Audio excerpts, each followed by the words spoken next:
Sis, God is not going to release him to you until you become whole.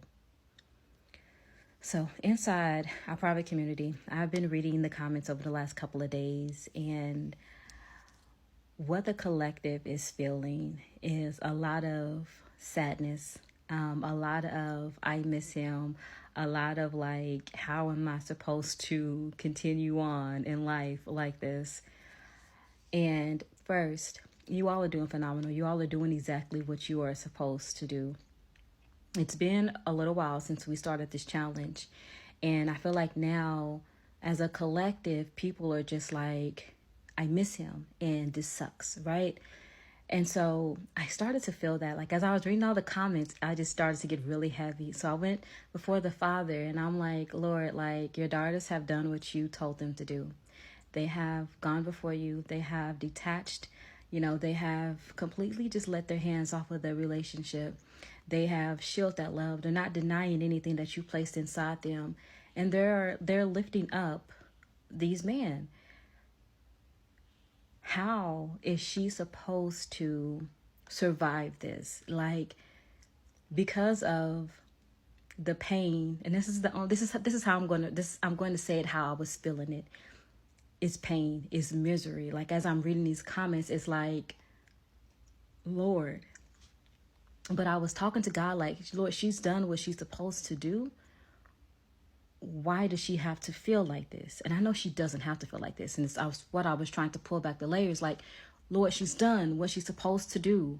But is this part of the process? So I was going before the Father, and I'm like, it seems as though the thing that will take the pain away that she's currently feeling is if you brought him back. Then what started to unravel was him coming back is not going to solve the original problem.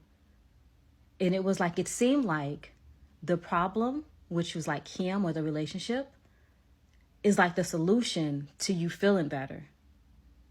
But the solution, you feeling better with you all connecting again, actually causes the problem.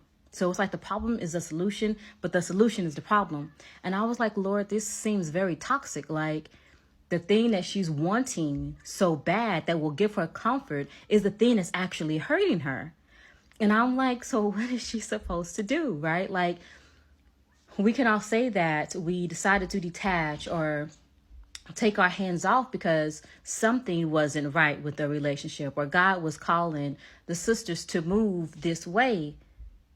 But it's like, what is she supposed to be doing during this time? It cannot just be like crying and healing in a very dreadful way. What I then heard was self-discovery. This is the time for his daughters to understand who they are. What then started to unfold was God is saying his daughters don't know who they are. They don't know their true identity. And I also heard that a lot of sisters know exactly who they've become, and it's hard for them to look in the mirror. Like, they don't even like who they've become. They can't even sit with themselves. They don't even like themselves. And it's like, that is the root of the problem. Like, you getting back with this person is going to give you some comfort within the current situation that you're feeling as far as you missing him, but you still don't like yourself. But you still haven't dealt with your demons. But you still cannot be alone. And God is saying that is the problem. And what I felt, I didn't hear this, but what I felt was basically, you can't have him until you're able to be happy without him, until you're able to be happy with yourself. And this is possible. Like, it is possible for you to have like no one and still feel peace and still feel fulfillment and still feel joy and still feel happiness.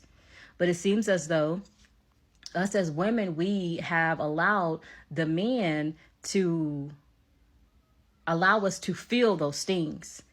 And I felt like God was, I don't know if it's frustrated, but it was like if she knew her worth, she would not be here. She would not tolerate it. And it was kind of like by you staying in a relationship, it does more harm than good. Because you have a calling on your life, because you have purpose, because you have gifts and talents. And God is like, it's not even that she doesn't know. It's like she doesn't even care about it. Because she's so fixated on this relationship, on this guy.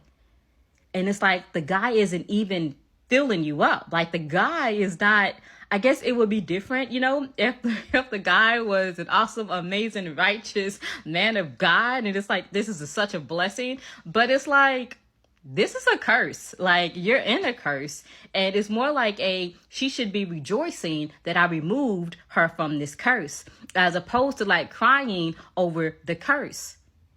She's wanting to do a new thing in you. And it feels like a lot of sisters are going to struggle with loving themselves because of who they become, because of what they've experienced. And even when I sat with that, it's like, well, Father, what has she been through? Let's talk about why she is feeling this way. And it was like, nope, that don't even matter. It don't matter what she's been through. And it was more so of like, we're not even going to allow the enemy to come in here and try to justify anything. Because at the end of the day, I can make her new. At the end of the day, you're supposed to die daily. You're supposed to become a new person every day. So I wanted to come and share that. Like, I'm reading your comments. I'm feeling the sorrow, the pain, the hurt. And God is basically like, the guy is not the answer. The guy is not going to give you this happiness. Like, you have to first know how to cultivate that within yourself, within your own environment. You first have to be happy within yourself. You first have to love yourself. You first have to know how to be in a peaceful or cultivate a peaceful environment for yourself. Because this man that you're with does not know how to do that for you. And it's not his job to do that for you. Everything that we do from overflow.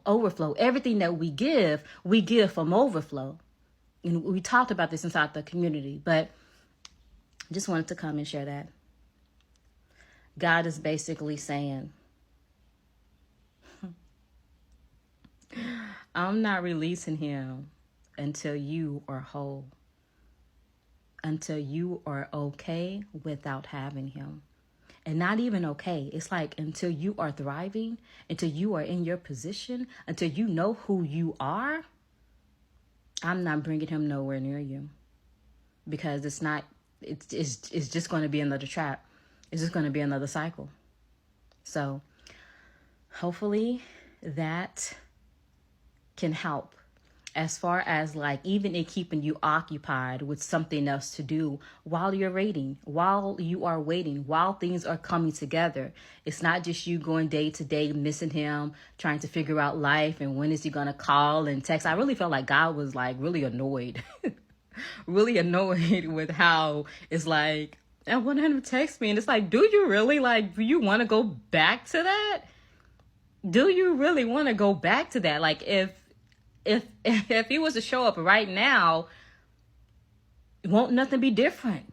Nothing. You won't be different. He won't be different. It'd be the same dynamic. So it's like, why are we even saying you want him to come back?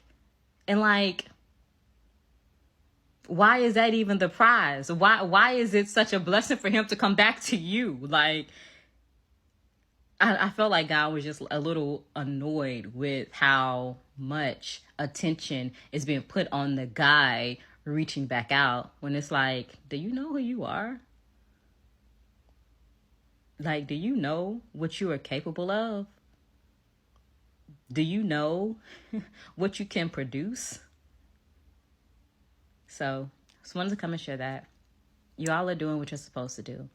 And I think now God is just saying, start focusing on yourself. Start healing. Start becoming. Not even becoming, because you are already her. It's like letting go of what no longer serves you. Be ready to step fully into your purpose. You all stay encouraged.